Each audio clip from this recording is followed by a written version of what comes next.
So how are you? You're back. You're on the island again. You were in South America, was it? Yeah, we just decided this year, like the thing is that especially from now really until the games, time can move quite quickly. So this year, like, okay, let's just take a full break after, and went again to Mexico and Costa Rica, which was much needed and awesome. Okay. Costa Rica, what's that like? So I used to live in South America, in Argentina, and I was actually surprised at just how different it was to the other places in South Latin America I'd been to.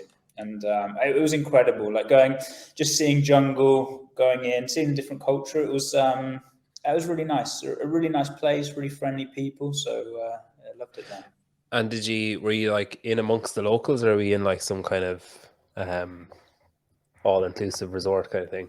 No, I went in among the big advantage. This is what I quite like traveling, is that being able to speak Spanish, it kind of immerses you a lot more. So the thing is, you kind of enter into the culture a bit quicker than you normally would when you don't have the language.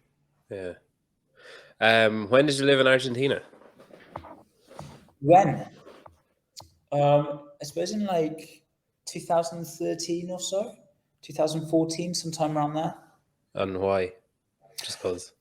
Yeah, well, basically, yeah. I was traveling, and actually, I kind of missed training and missed a gym, so I joined a gym there, and actually, I just really loved the gym, really loved the people, and we ended up going to the Latin American regionals, which in Chile in 2014, on team there, and that was like a really good experience. So it was just. It's just kind of one of those things that fell into place. But yeah, I look back at like very fond memories of Argentina.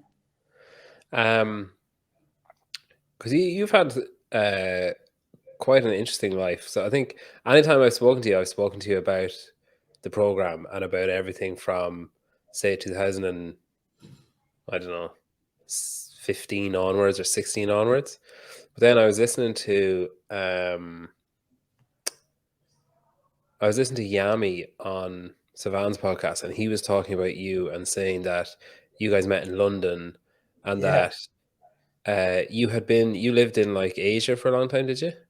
Yeah, exactly. So I really didn't like school, and so I loved martial arts. And obviously, I was doing Chinese martial arts, so the kind of mecca of that place was China. So basically, as soon as I could leave home, I did, and just kind of packed my bag and flew over to China. Which there was simplicity in it, but when I arrived, I realized what a hard decision that was. But at the time, it seemed like a good decision. Could you speak Chinese? No, I spoke nothing.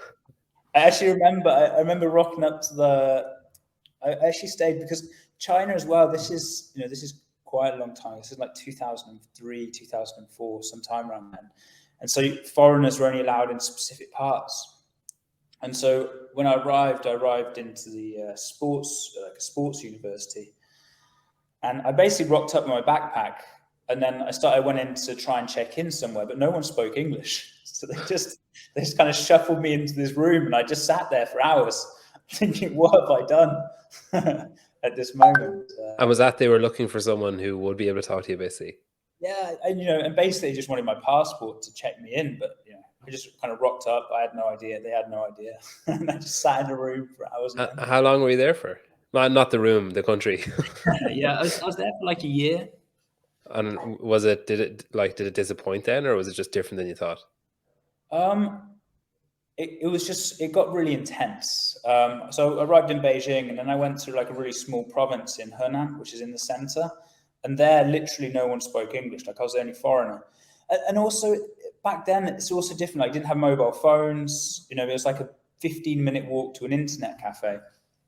And the only thing I did, like once a week, I'd buy a phone card so I could like call the phone to call back home. And so, it was, I think just the intensity of the experience started to build up. And in the end, I was like, wow, this is a bit too intense. I need to go back home. Because I don't know, maybe I'm wrong, but I can't picture Chinese being a language that you just sort of pick up by being there. I feel like there's kind of, is it so different that the structures make it hard to just kind of like glean what people are talking about and stuff?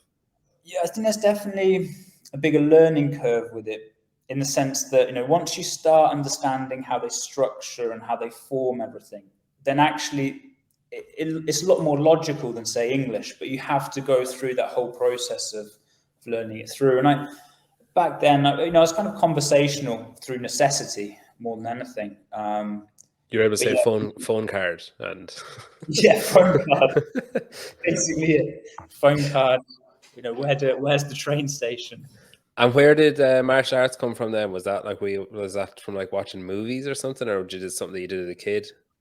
Yeah, as a kid, like it was just basically I think when I was a teenager, I suppose you end up going, like, there's lots of different opportunities when you're a teenager, and like there's the party drinking way and all these different things, and I just really fell in love with like the structure of martial arts. Like, I really enjoyed training.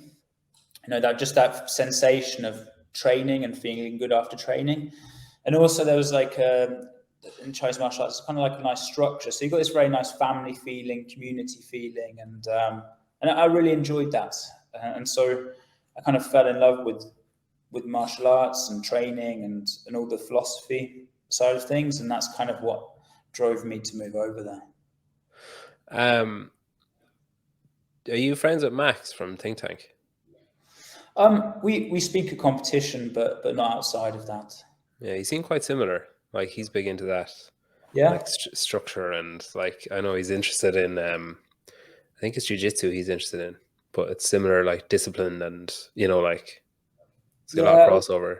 all the martial arts, I think they have this, there's a lot more, there's kind of a big structure to it. Yeah, It doesn't take place in kind of traditional sports. yeah. Um, what was it you did then? Was it you did some kind of body work, wasn't it? Like Yeah, so that's where Yami and I met, was at university. So basically after China, I then came back and I went to study osteopathy, which in the UK, back then, it's a 4-year master's degree. And Yami and I were there. I was also boxing at the time, in London, where we went to uni. And I remember Yami coming up to me and be like, you're not that fit. And I was like, well, okay, I think I'm pretty fit. So, and also, again, the time's relevant because there are no CrossFit gyms in London, So basically, Yami, me, and this another guy who's in Urbella called Ricardo went to this like Globo gym. And it must have been like the funniest sight. We're just running around. Form was horrendous, like doing like jumping pull-ups and partial wall balls or whatever we could find. Doing that for like 15, 20 minutes lying on the floor. I mean, it just must have looked ridiculous. And like we'd have a morning training routine where, Yami had got like a kettlebell. So I'd cycle round to Yami's house before uni, and we'd like just run around the park and do like 21 kettlebell swings, just lying on that. That was kind of the training routine, and make paleo pancakes and stuff. We were all in on the CrossFit way.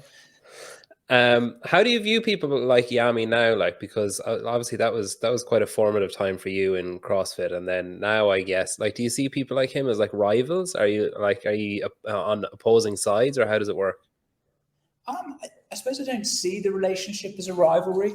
Like I have a lot of respect for Yami, what he's done, and what he's managed to build. So I wouldn't say it's like a rivalry as such. It's more, I find it kind of exciting, the process of like, how can you help someone to become better, and it's more just that excitement of the process, really. And like, do you ever find yourself looking at other like training houses or coaching platforms and being like, why are you doing that? Like, that doesn't make, like, do you ever assess it in that kind of way? Yeah, sometimes, like, I suppose as well, obviously as you're starting, you make a lot of mistakes, you learn a lot as you go through. And so it's been a lot of years now that we've been involved in the sport, Yami and myself. I mean, it's like 2007 or something like that we started doing it. So it's quite a lot of years, and there are these mistakes. And I think as CrossFit's relatively new as well, you realize all the things that that you have to go through. Like even back then, we go to Bethnal Green weightlifting club with Giles Greenwood and like learned snatch, learned clean and jerk, and so all those years of spending time developing it, it just allows you to go into the sport with a bit more knowledge. And I think one of the things that helped myself, and I say presumably helped Yami, is we were studying at the same time as this like sport of CrossFit was emerging in Europe. And so it just, we'd be, everything we study, we kind of relate back to the sport because we were so passionate about it. And I think that really helped develop an understanding. So I spoke to you when you were at the games, and it was like the rest day that like wasn't a rest day then.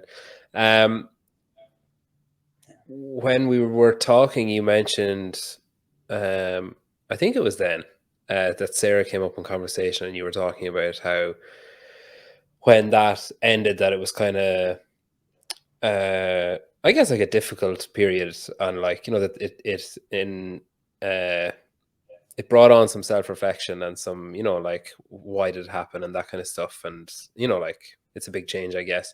And I saw then recently the Progrm on the YouTube channel put out like, I guess, a mini series documentary on the origins, and it came up again there. And then very recently I heard you talking on Europe is Coming podcast, and you were talking about Gabby and Christoph leaving. Yes. Which on paper seems to be similar weighted, if not more of a surprise, maybe, or like a similar level of surprise anyway, or like, oh, okay. From the outset anyway. And from hearing you talk about it, it seemed to be a bit like left of field maybe, or a bit like, you didn't necessarily see it coming either. And I was curious because you sounded like largely positive, obviously not thrilled, like you'd obviously rather it had stayed the way it was, I guess, but like you sounded a lot more positive talking about that than about Sarah leaving. And I was curious, is that because you've had longer in the sport? Is it because of the circumstance? Is it because of the difference in conversations that you had with both sets of people? It is true. I think like the circumstance is always hard, an athlete leaving. And when Sarah left, it was very hard because, I was like super all in on the process, and I am now. I think it's just being older and having gone through that previously, it allows me to be a bit more reflected on it and not just take it into the negative. I think the one thing that was important, it wasn't like, not to be like a victim of the circumstance, like Christoph and Gabby left, what are the opportunities that arise from that, rather than just going down into this kind of like negative pathway where everything kind of seems bad, and analyze these things. There are some things that you kind of are important to reflect on as well, like why, obviously when someone leaves, it's because they're not happy.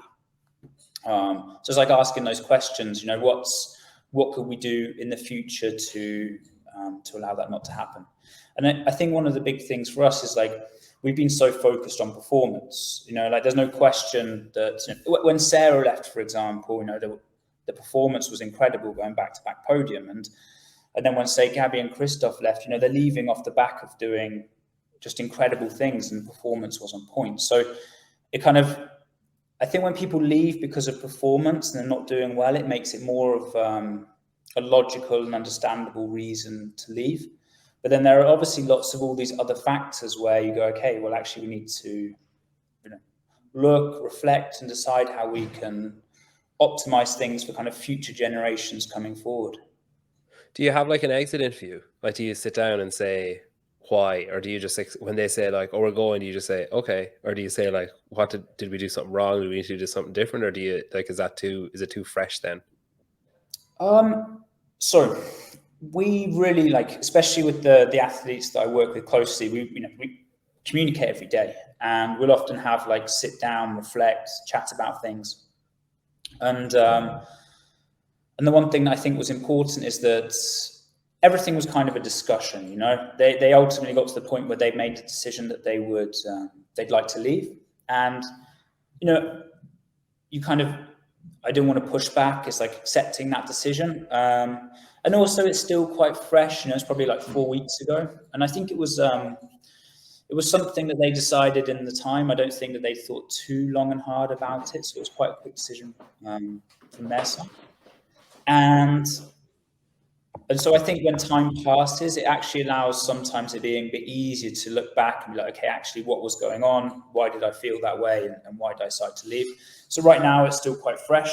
But I think over time, it's a useful process to reflect upon and be like, why did that decision happen? Is it difficult? Is there an added element of difficulty when, because Christoph was obviously involved in coaching and he was involved in, like, you know, behind the scene. He didn't just come and train and go home. Like, is it more difficult when it's something like that going? Yeah, you know, like Christoph and I, you know, we developed a friendship. I mean, the amount of times that, you know, like even from the start, they kind of came, well, they came to live with us during lockdown. We traveled together, and because you know, it was Gabby and Jacqueline competing, and Christoph and I were really behind the scenes and supporting that journey.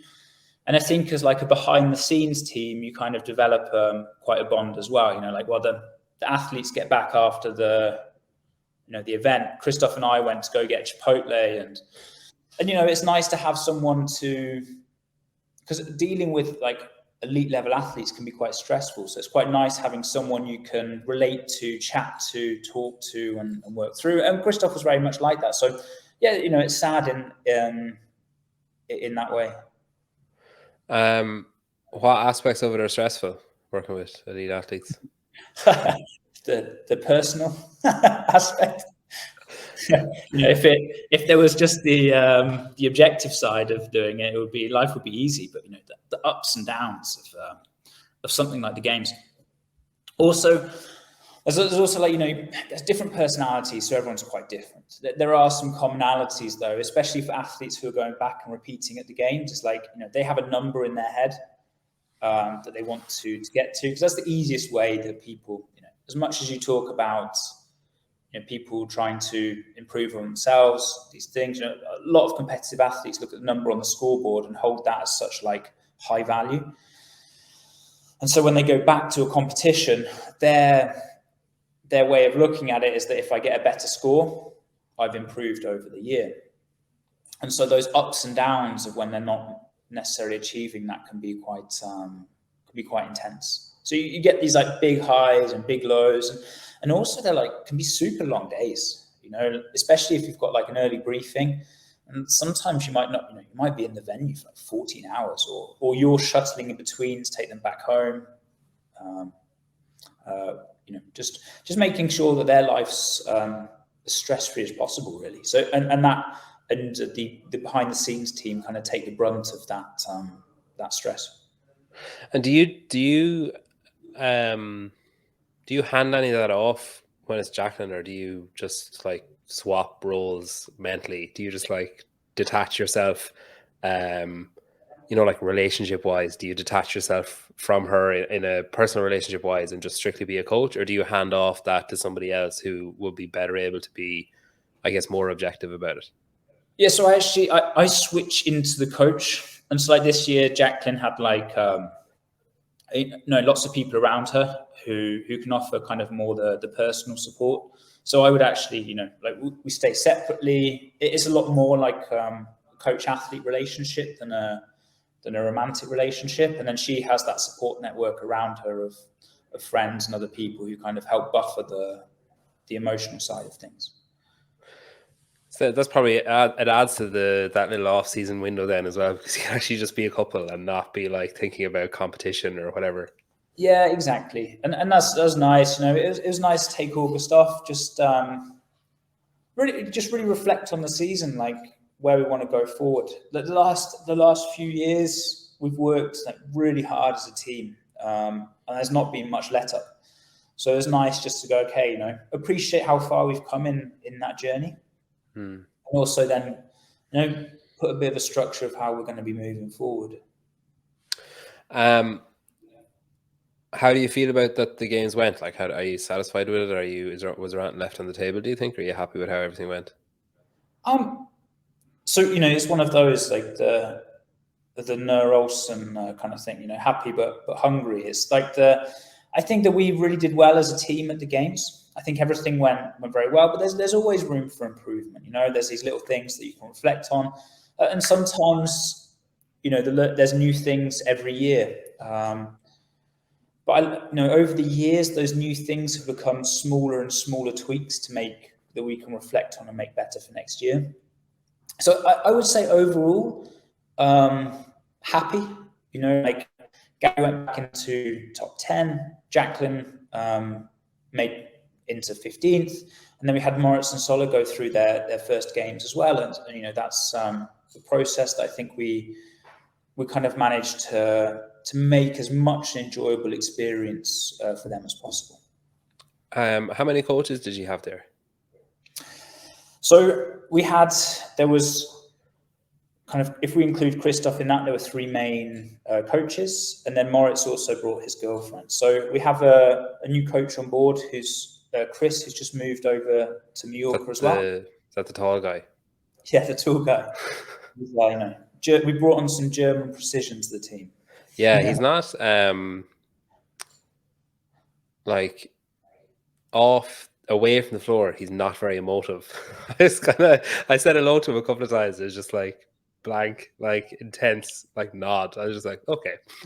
Yeah, he's like down to business. I really I think it's a useful quality, like very objective, and I think that can be really useful, especially for kind of grounding the athletes as well. Seeing like if you're kind of riding all these highs and lows through the weekend, I think it's hard to stay kind of centered and grounded. And I think that it can be very useful for an athlete to kind of come back to someone who's not like super high, super low as well, but is actually just kind of centered and grounded to, really reflect on how things were and how you can go forward. Yeah, well, I guess as well, if he loses it in the middle of the workout, you're going to pay attention to it. Like if he's screaming something at you in the middle of workout, you're going, oh shit, okay. Yeah, maybe one day Chris would just lose it. Like be like rattling what do you look for in a coach then? So like, what did you see in him, or if you were to bring on another coach, what are the characteristics that you like? Is it like, say, a deal breaker that they're, I don't know, involved somehow with the program or familiar with it or follow it, or does it matter? How do you filter it down? Yeah, like at someone like Chris's level, that's crucial. Like being in our methodology, how we work, understanding our philosophies, that's like very important. In terms of the skills, it's actually someone who brings a different set of, who looks at things in a different way. So it's actually someone who kind of complements the team, someone who comes in and has a different way of looking at things that we can go, okay, that's quite interesting. How can we use that? It's important that everyone just doesn't think the same way. We don't just have a group of people who all just have exactly the same thought process and move forward, but actually they can bring a bit of an outside perspective. Yeah. Would you ever do like, have like an aerobic person, a weightlifting person, that kind of way? So we have had specialists. So we do have specialists. We have like Lorenzo who helps with swimming, and we sometimes bring in specialists. The thing is, it can actually be really hard to integrate sometimes. If you've got this speciality for aerobic conditioning, you've got a speciality for lifting. It sometimes can be too much to try and gel them all together, and you kind of lose the essence of CrossFit. Is that like in secondary school where your geography teacher doesn't know what homework your French teacher is giving you and like doubles up, or overburdens you? Yeah, because they might be very conflicting. And so I think it's important that there's definitely like someone who's steeped in CrossFit has an overview of the programming, because that's really what we're trying to compete for. So even though you want to become better, improve your strength, it still needs to be relevant to the sport, not just building absolute strength, but forgetting everything else. Did you watch Ben Bergeron on Morning Chalk Up the other day? Yeah, I watched through that one. Yeah. Yeah. What did you think of that conversation? Obviously must be a very hard time for comp train. Like, Mm. they kind of had this, all the big names have gone, and there's also a lot of talk of them building this kind of academy, and that had a lot of momentum, but it didn't seem to come to fruition. So it must be a really hard time for them. And we've also had the rise of the kind of athlete-led training programs. Obviously, hard work pays off. Proven, Mayhem. They're really the programs that have like boomed over the last couple of years, and they're kind of coach-led programs, let's say, like CompTrain, have not had that same momentum forward.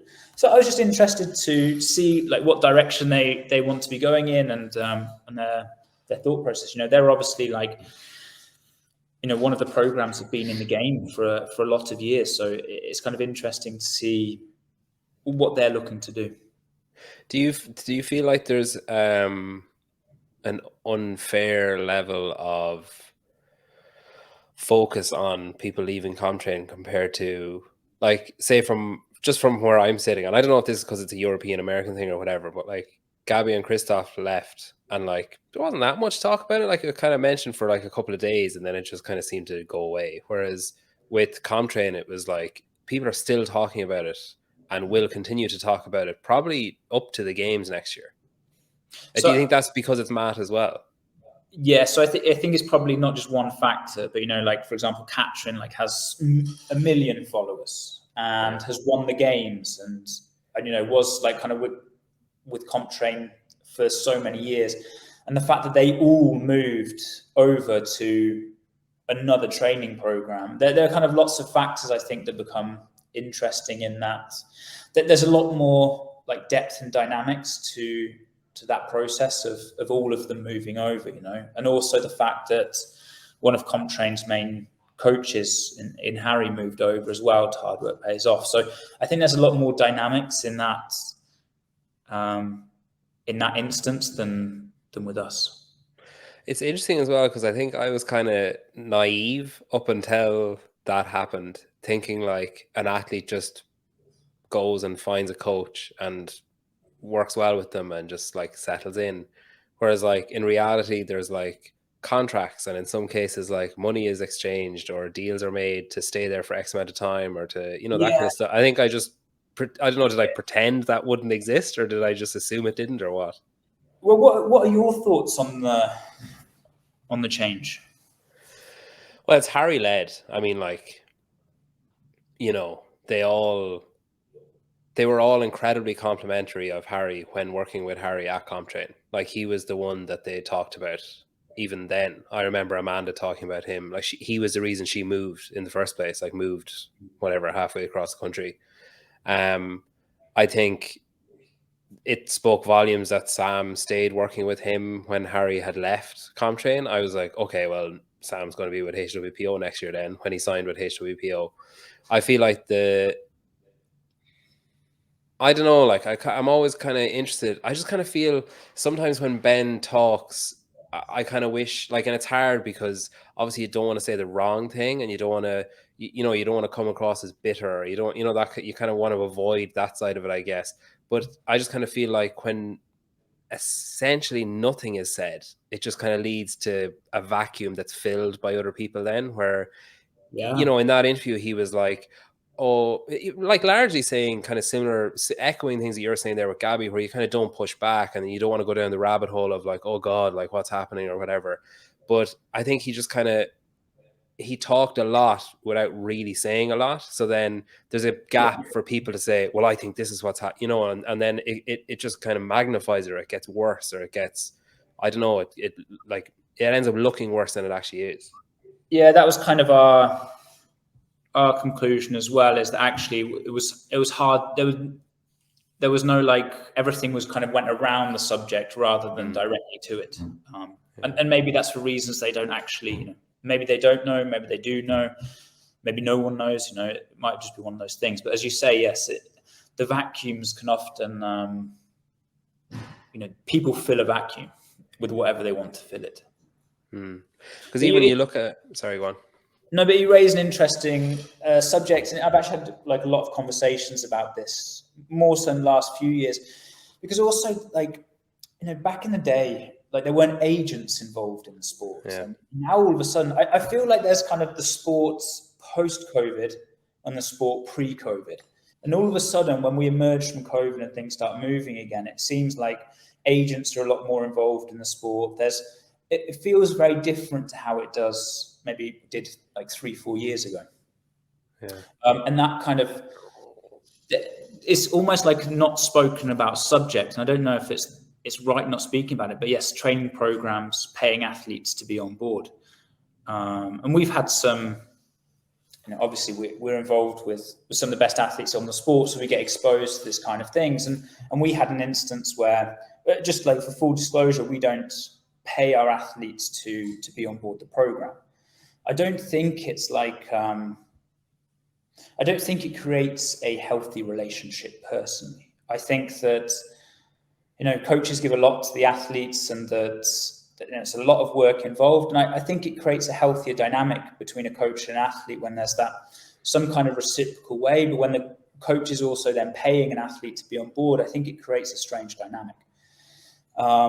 Whereas we actually lost one of our games athletes because a training program reached out and basically paid them. It wasn't significant money, but they paid them to just come on board. And you're like, well, it's not, it's kind of the stuff in the sport that's not the nicest to happen.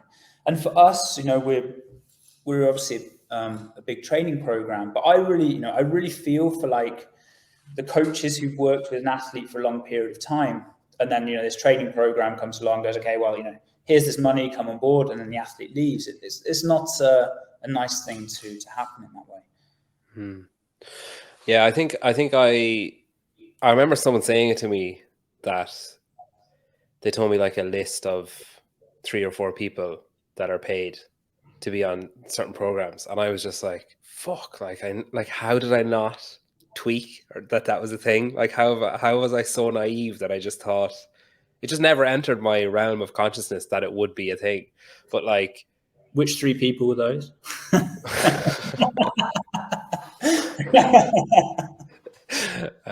Yeah, that's my question. Yeah, but like I just couldn't. I just couldn't. I don't know. I could like straight away when I heard it, I was like, oh, obviously. But like, I was more shocked that I never conceived it as a possibility that it would be happening.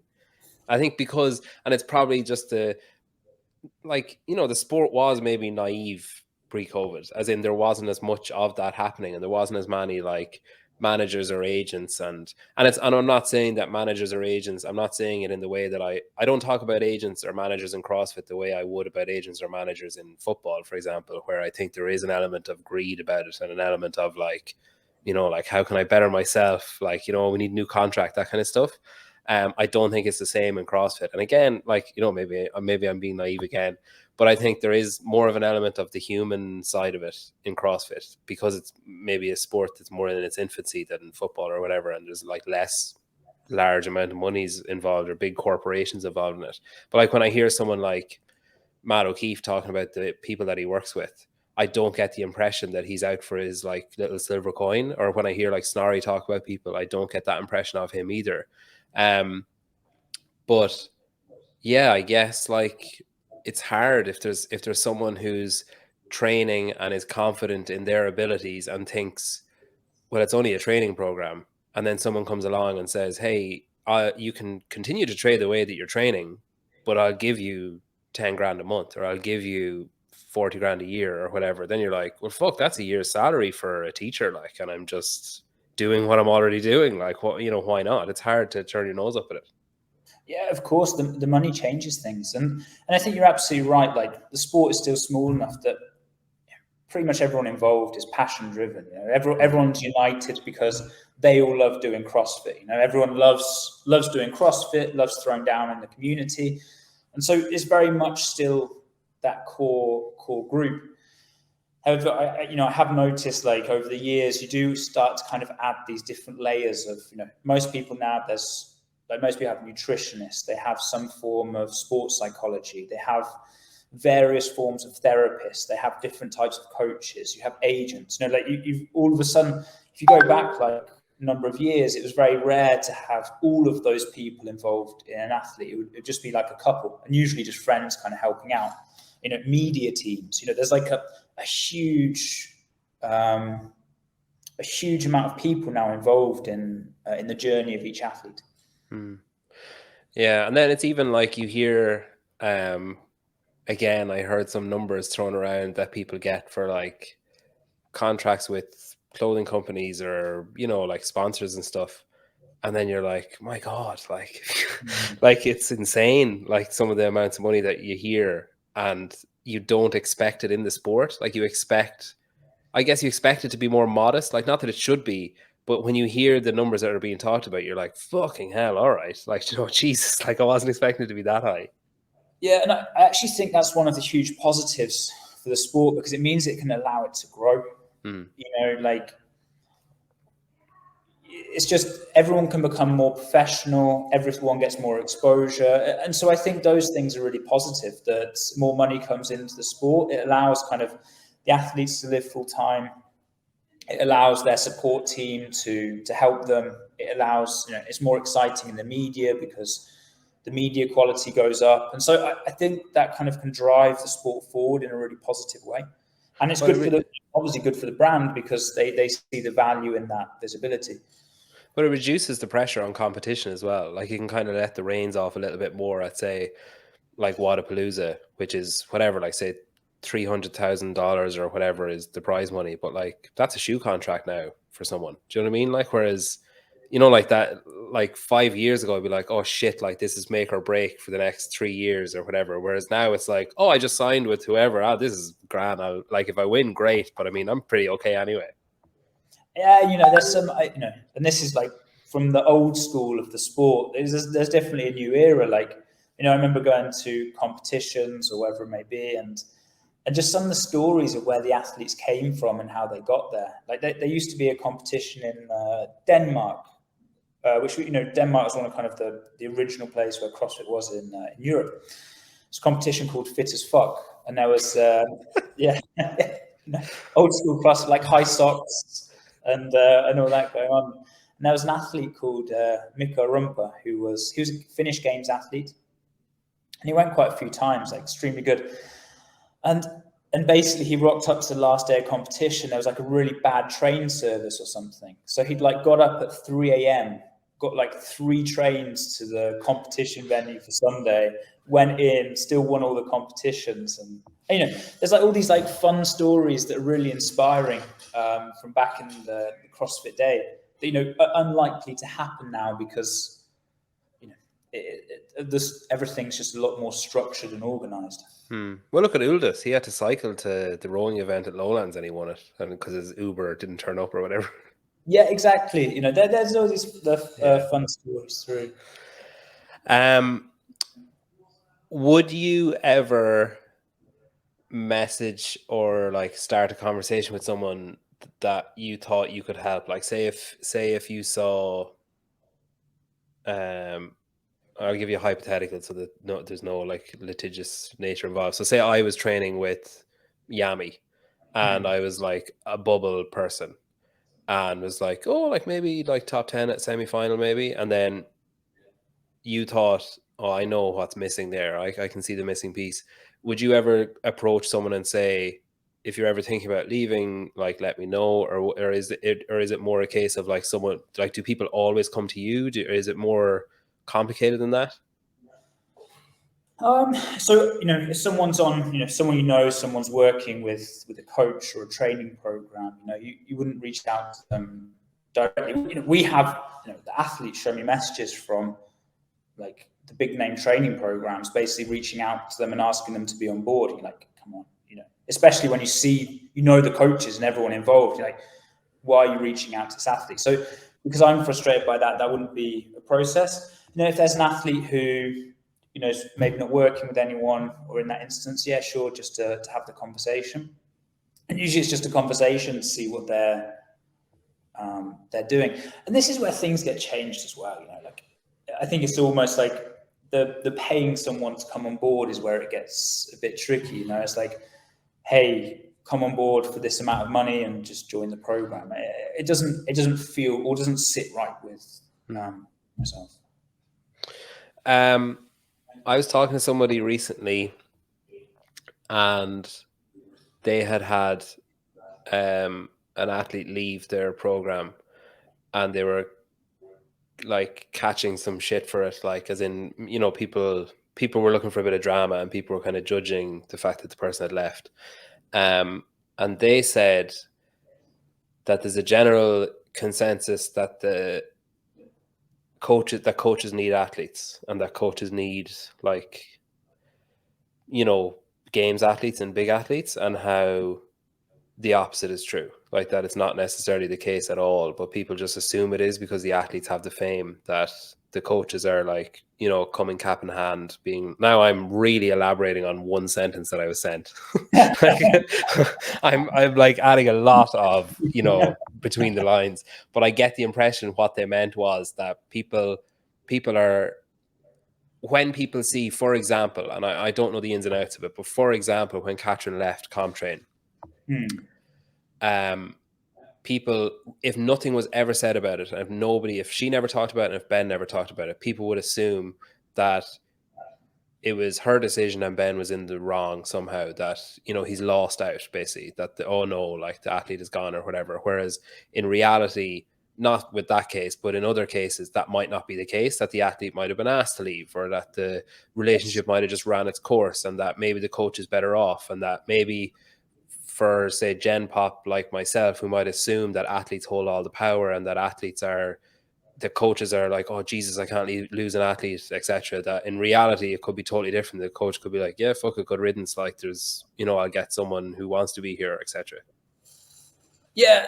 So I think that, you know, one, working with the best in the sport requires a huge amount of commitment, time, energy, experience. And actually, you know, it's often not the most financially rewarding. You know, actually, you can go out, you know, for example, you could do weekend seminars. I could go out and coach more of a general population and earn more money that way than actually working with the elite athletes.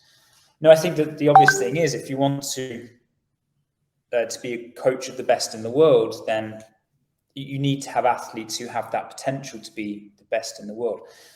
So I think it is more complex in the sense that it's a reciprocal relationship, because you know, it's very important that the athlete gets good programming, good coaching, is put in a supportive environment.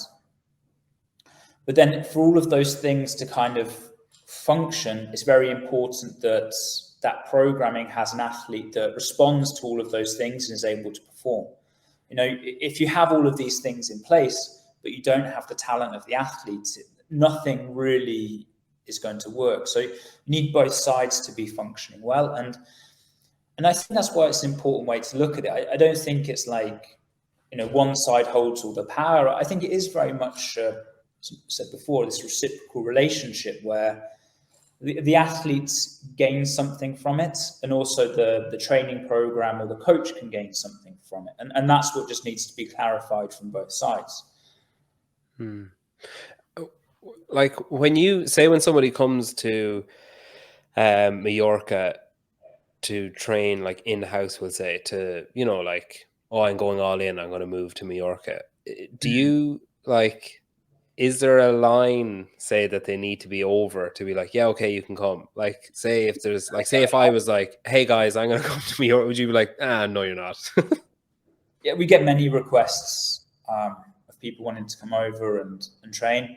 And so we are very selective in that, because, you know, as you know, it's actually very hard. You know, this would be an interesting question. Which training program do you think has been able to maintain its staple of athletes for a long period of time? Well, it's tricky. You look at, like, you can't include HWPO in that conversation. You can't include They Proven haven't in that really conversation. had that time. Yeah, you can't really include Proven in it either. Yeah, I think Um, Proven is maybe the one that's had the most success. They have a very different dynamic from. probably training think tank, I guess, would be up there. Like Noah's been there years, Travis has been there years. Like the only person in recent memory I remember leaving is Chandler, and that was just because he wasn't in the army anymore and his life changed. It's not because he was like, right, fuck this, George, I'm out. Like it was, there was no animosity to it, I don't think. So he training think tank could probably be the one that jumps to mind, I guess. Yeah, I think it's just hard, especially over the last few seasons. We've seen so many like changes so quickly, and Mm. so that group dynamic is extremely important. Of having the right people that kind of positively support the group, because if that doesn't happen, everything can just fall apart so quickly.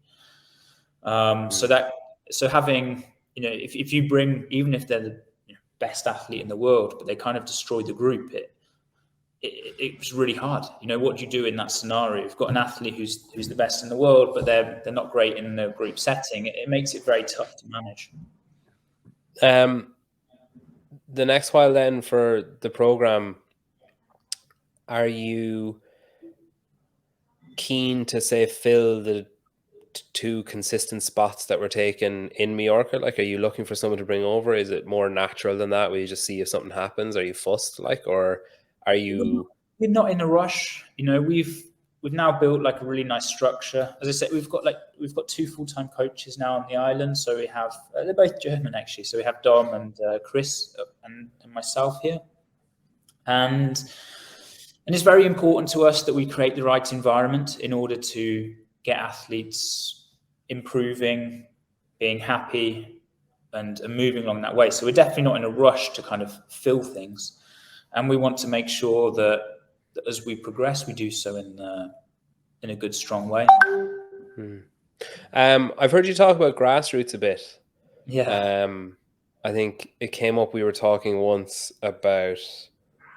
I think I was talking to you about HWPO signing like, 6 people, and I think you kind of said like, you know, Oh, good for you're them. not going to throw me under the bus here, right? No, you were like, well, good for them, but I don't know what it does for grassroots. Was, I think, something along the lines of what you said, of like, Yes, I think that the big names moving is exciting and it's interesting, but does it help, like, someone on the cusp at semifinals or whatever, or lower again? Yeah, so I think this is a big distinction between like, actually when you've got an athlete who's been top 10 at the games and they switch training program, it's a very different process to having an athlete that hasn't made games and working them up into the top 10. And they're very different. And I think this is something we're starting to see in the sport now, is that these top 10 athletes kind of switch, move around.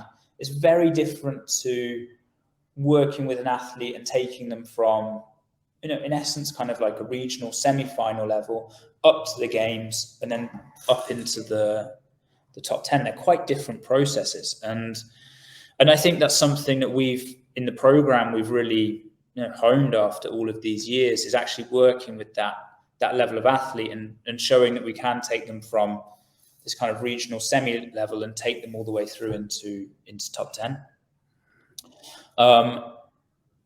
But really, yes, just the swapping around of the top 10 and coaching them, providing the environment, is quite different. I think they're different approaches and skills in that way.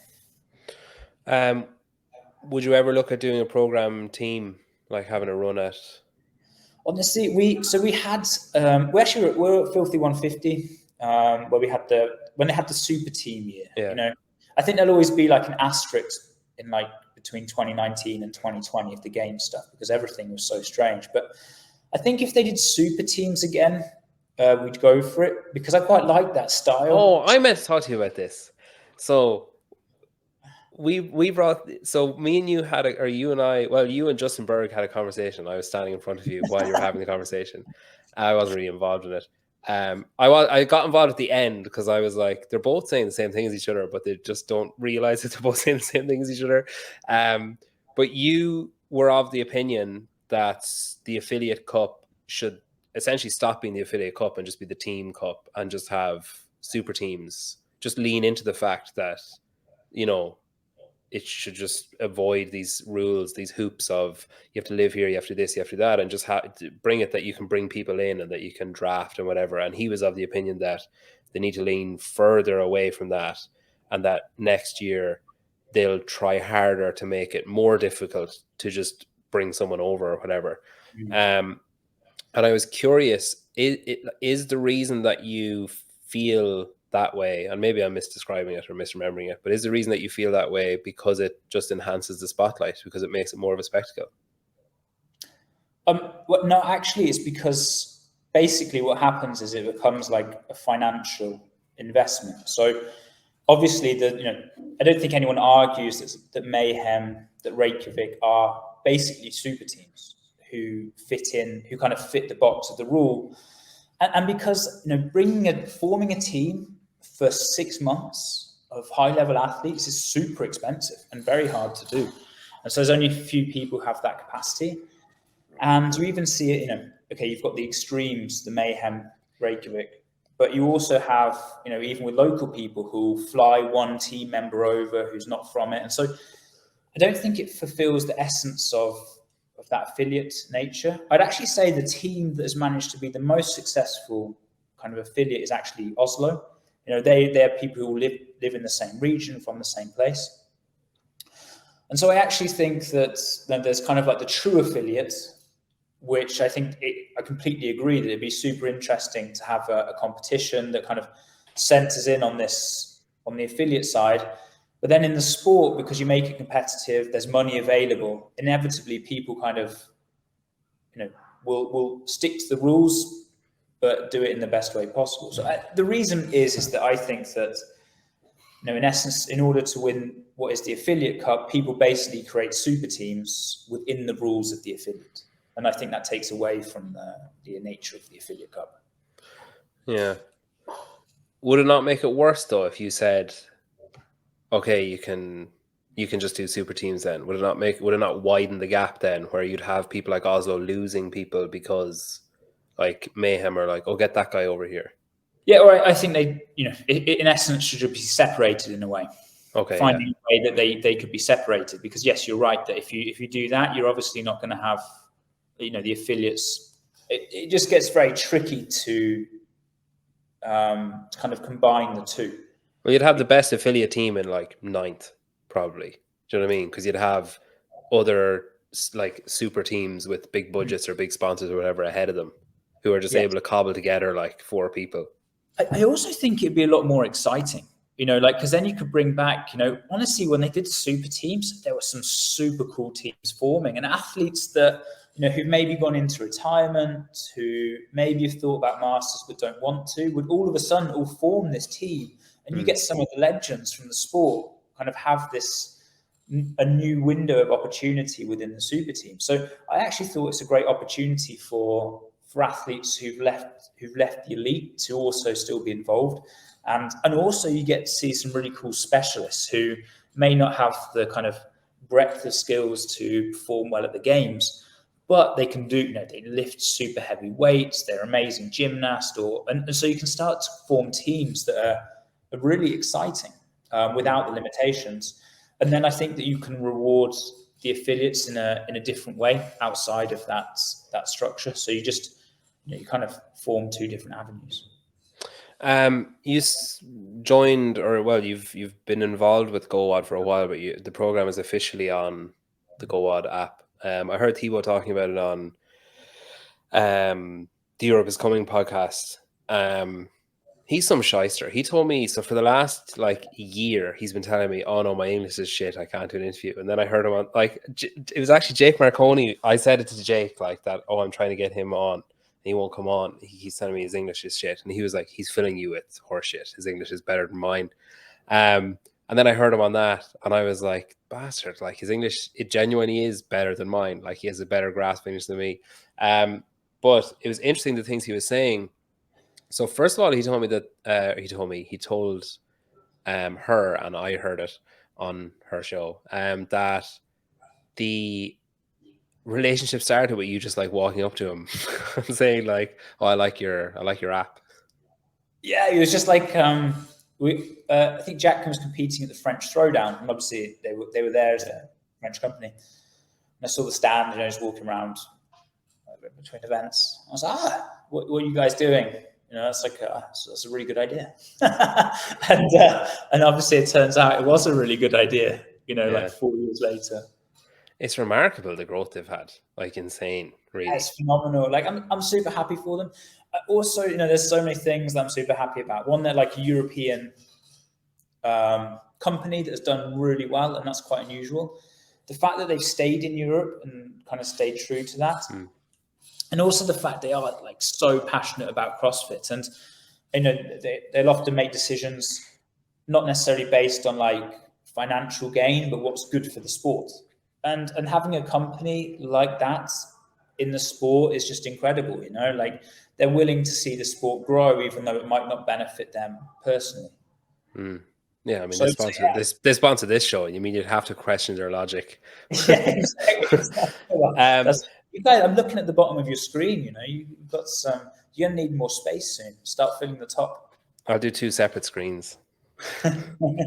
When you signed up, then there's a kind of a partnership there now. And am I right in saying that if I go on to the GOWOD app and like pick that I'm a program athlete, or that I'm following the programming from the program, that it will have specific protocols for Monday morning session or whatever, or Wednesday's cardio session or whatever? Exactly. So as basically, if you're a program athlete, you can then log on to GOWOD of that day, and you'll have a specific warm-up based on your needs as well. That's based on the programming that you will be doing that day. Does that add to your workload as a coach? Like, does it change anything for you, or is it just like another box to tick? No, because the relationship we have with them is that in essence we pre-send them our programming, and they help develop the protocols. Oh, that's good. Has your role changed within the company? Because I'm wondering about the structure of it, where like maybe you mentioned pre-COVID and stuff, there was a time where it was like you were doing programming, and you were doing like advertising, and you were trying to share the word and stuff and spread the word. And then during COVID you had like the program at home, and you mentioned the super team kind of era was kind of in around that time as well. And then now you're taking on coaches, you're doing programming, you're like, have you stepped back? Are you as involved in the day-to-day as you were? Have you stepped back? Have you got different roles now that you didn't have before, or have you kind of lessened or narrowed your focus? September was always going to be a change for me, because what I was doing just wasn't sustainable. So you're completely right that we've entered a bit of a new era, a new structure, which is why we've got Chris and Dom living on the island now. So honestly, like, I have an amazing team behind me now who help supporting the growth of the program. And so I've also looked at my role as like, okay, how can I help grow our coaches? How can I help our team, as well as being there for the athletes? So I'm not as I'm more of in a supportive role than like an all-in direct role. And that's going to be it's going to be an interesting journey for me as well. Like having to agree with other people about what to do.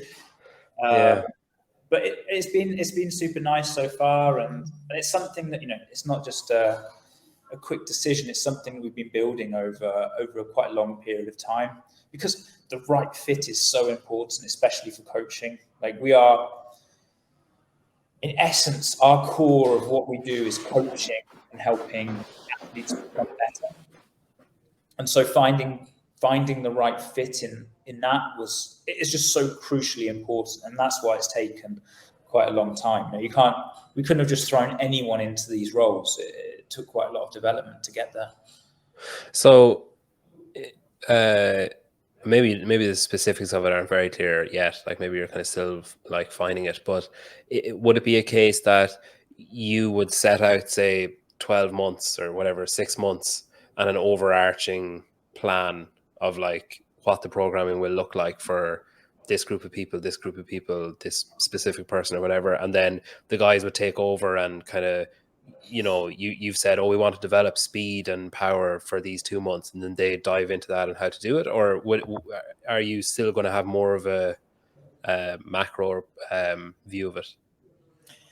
Yes, so we still have, so it depends. We have quite a lot of programs at the moment, but if we kind of hone it into, say, the program 2, which is like designed for our elite competitive athletes, obviously we have certain competitions through the off season, and from our athletes from semi-final all the way to games, all of them have an individual coach they work with. And so what we will do is then make sure that, for example, an athlete competing at Rogue, we're like, okay, how do we focus and make sure this is optimized for Rogue? We might understand that, say, for example, we're building some bit of strength at this time, so we might not have like the complete picture ready as we move forward to games. And so we have this big picture overview, which in essence still links with the CrossFit season for our competitive athletes. And then we have these micro goals around competitions.